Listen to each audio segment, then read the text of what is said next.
Hi, my name's Steph Bloom and I'm a specialist fitter for wide horses for saddles. A short video about how to store your saddle. I don't have the saddle racks to show you, but you're going to know the ones I'm talking about. I just have, this is a variation on a stub saddle mate.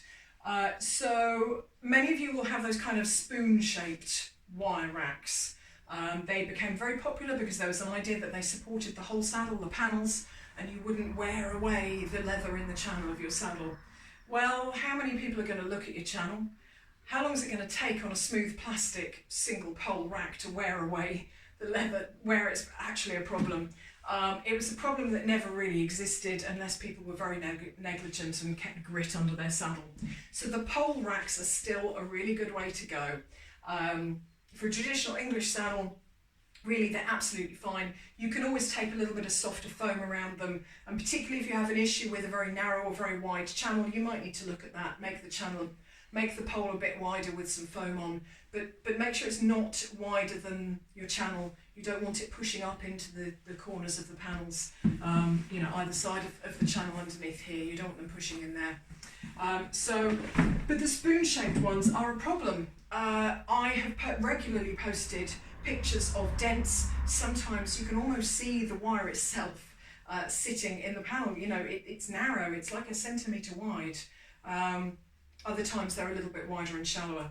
I used to always talk about piping insulation foam. You can get 2 thicknesses. I think I'm right in saying there might be more. Some of them only end up about that wide. Some of them end up about that wide, by the time you've got the whole tube. Now go as wide as you can. But I have found that they just make wider, shallower dents on the whole in a nice soft leather flocked panel. Panels are not super soft flocking. You need a certain amount of resilience in the flocking to actually support the saddle.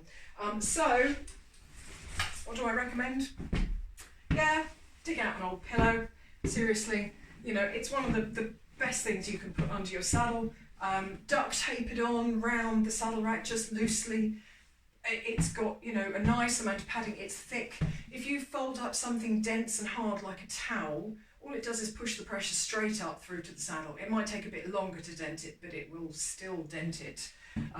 So it needs to have a bit of give in it. So anything thick, squishy, it's going to show my age. I don't know if they're still a thing, but tartan travel blankets. Every family had them. Most families don't use them. They're in a cupboard somewhere. And those folded up, several thicknesses can be perfect as well. So there's a couple of options for you. But the good old pole rack, or a good, well-designed wooden traditional saddle rack, of course.